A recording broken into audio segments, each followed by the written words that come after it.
Hey everyone, welcome back to the FMV Archive. I am Dan, and I am here talking to you today about the 1992 classic, and yes, it is a classic, Night Trap, first released for the Sega CD. Man, lots to talk about for this game, so I'm going to get right into it. This is a game that was so controversial, it sparked congressional hearings. A congressional hearing over a video game, yes. You know those things you see on the bottom corner of the games when you buy them? Those exist because of this game. People were so outraged by it, of all the sex, violence, and blood that was in this game. Let's go over those three things. How much sex is in this game? There is absolutely zero sex in this game. There is absolutely zero nudity in this game. There is a scene in there or two that maybe is there to titillate, but to say that this is sex, blood, and violence, the violence too is so absurdly overdone with ridiculous. I still, even if you talk to the creators of this game, don't think they could describe to you exactly what that thing is that goes around the girls' necks and sucks their blood out. I guess there is blood. It comes through a tube and you actually never see it splatter on anything. So what is the game about? It is about a family of vampires, at least maybe vampires, are collecting blood and they are storing it and they're giving it to these augurs, which are pseudo-vampires that just need a little bit of blood to stay alive. While that is going inside the house, outside the house in the surveillance van or whatever it is, there is a group of, kind of like a SWAT team that is coming in to take down this family. They think that they are killing people, they think they are hiding them, they have no idea that they are vampires at this point. The star of this game is Dana Plato. You may remember her from her role as Kimberly Drummond in Different Strokes. Yes, that's what she is known for. She was in everybody's household in the 80s.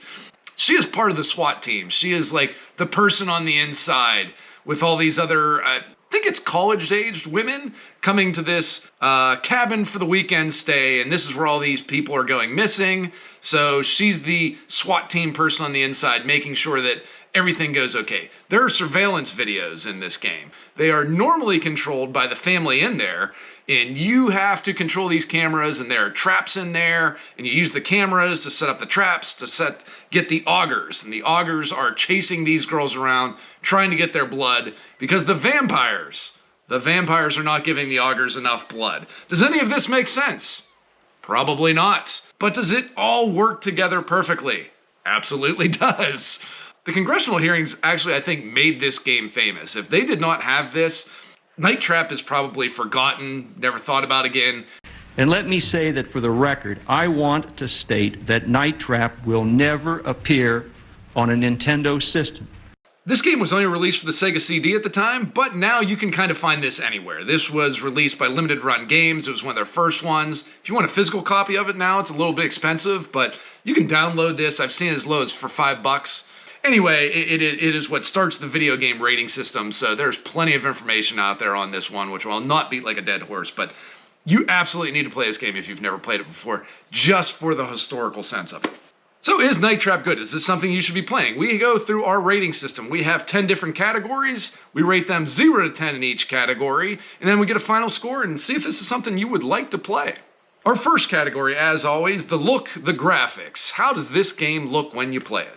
Wow, it is great. It is a time capsule of 90s. Everything in here is beyond 90s. I'm talking like Zach Morris on a Motorola cell phone 90s. This looks absolutely fabulous. In the house, you can tell, I mean, obviously there are traps set up in this house, so it's a stage set, obviously, but it looks really good. All the sets look good.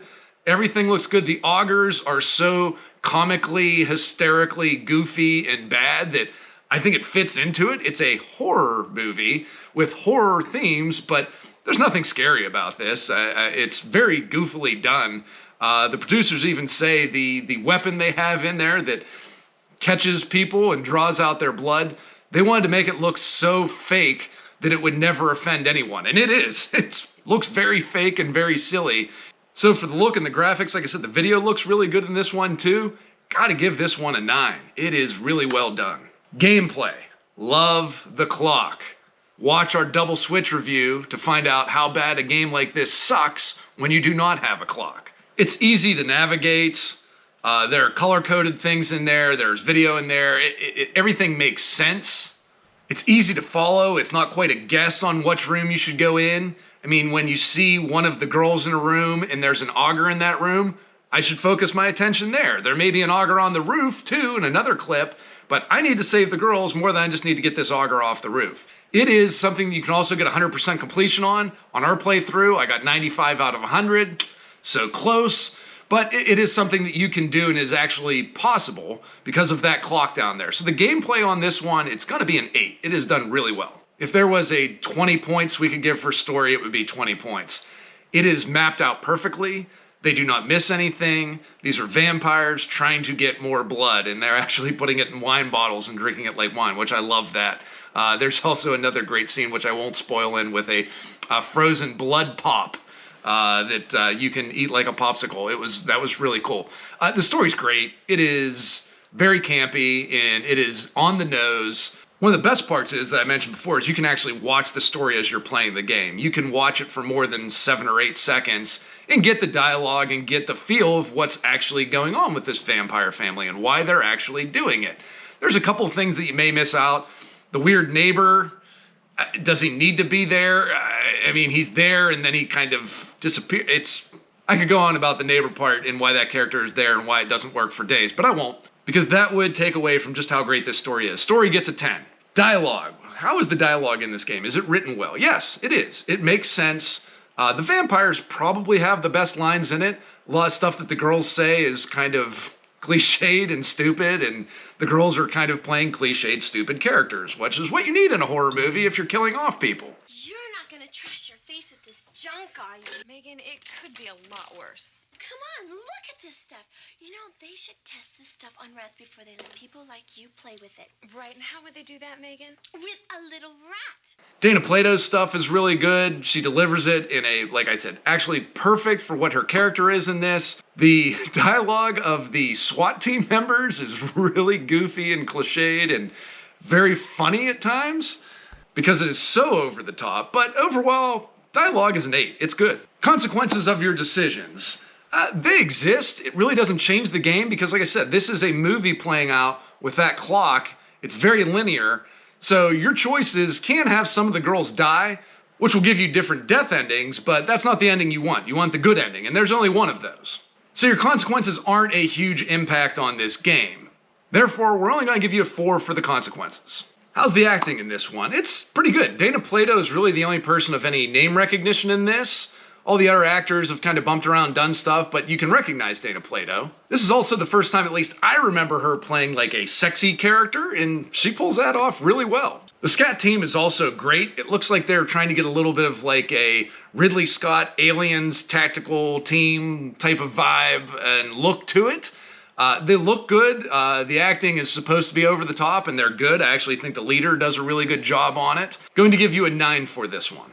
Direction and cinematography. I think that's what helps the game a lot with this one. It moves quickly. It makes sense.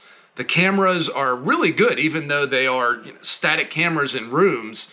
The shots make sense, and the way you flow through the rooms with the cameras makes a lot of sense as well. This feels like a legit movie playing out in front of you, which I really like with my FMV games. And the one thing also I can appreciate, all these actors are giving their best effort for this. No one is going through this at a lackadaisical halfway. It is full blast. Looks like they were having fun on this set. There's a lot of laughter. There's a lot of goofing around. Everybody knew the movie that they were making. They knew the game that they were making, and they acted appropriately. That goes from the direction to the production to everything. So done really well for that. 9, the music. Wow. There's a song, Night Trap, in this, which gets a whole dance scenario with the girls.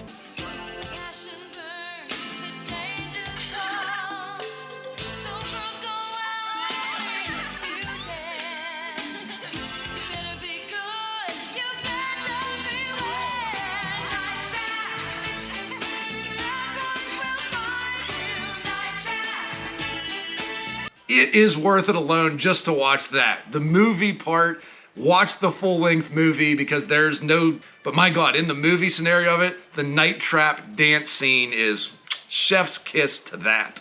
kudos to the actress that did it, because like it is so goofy and she pulls it off really well in this. Otherwise, the music in there is mostly just kind of background. There are stings when things happen, and those are actually pretty good, and they add to it, and I'm glad that they are there. So music overall gets an 8, but 7 of those 8 points are for that Night Trap song alone. Number 9, inventiveness. They had invented the entire rating system for video games that we use now because of this game. So that alone right there, that has to give you a 10 for inventiveness, because they actually created something that Congress had to look at because of just how filthy this game was. Does anyone really want to play Sewer Shark anymore? Not really. Does anyone want to play Double Switch anymore? I surely do not. But do people still want to play Night Trap? Absolutely. They created something here that is totally unique and inventive. So yeah, for that fake word inventiveness, this has to get a 10. Number 10, fun. Of course this game is fun. It is a lot of fun. And if you are age 40 and above, you're going to think this is even more fun because you're going to love all the nostalgia in there. If you're 14, you might think, this is really goofy. Why are they doing it like this? Why is she dressed like this? A lot of things won't make sense. A lot of the jokes will kind of fall flat on you. You'll really appreciate this game. And it is fun. Trying to get 100% on this game is not impossible. Hadn't played this game for probably 2 or 3 years when I went through the playthrough for this. I got 95 out of 100, but I have played this game a lot in the past, so I kind of knew what was coming. You can set it up perfectly and go through it, but I'd kind of recommend at least the first couple playthroughs of it. Try to get it by yourself. It's a lot more fun that way. Wildcard / replay value / I can give you bonus or minus points for anything that I didn't cover in the rest of this review. This one gets 3 extra bonus points in the wild card. And that is all from the re-release. There's so much bonus stuff on this limited run games version that you can spend more time going through the bonus stuff than actually playing the game. There's that much stuff there. The final verdict. Should you use your hard-earned money to play this game? Yes, you absolutely should. And it's a great game. And at least for the historical significance in video game history, you should give this one a play. If you're a horror movie slasher fan, this is also right up your alley because there are a lot of cliched tropes in this one that you will appreciate each one when they come up. Overall, I believe we have 77 points total, if I did my math correctly, which rates this game fairly high. Even though there are some things that detract from it, there's so much good in this game that you really should go back and play. This is where I say thank you for watching the FMV archive. If you want to see the full Night Trap movie, we have that here on our channel. We also have our full playthrough, so you can see how the game actually plays and how insanely stupid catching these hawkers gets at some points. Thank you for watching. Hit like, hit subscribe, and we will be back with more FMV reviews in the future.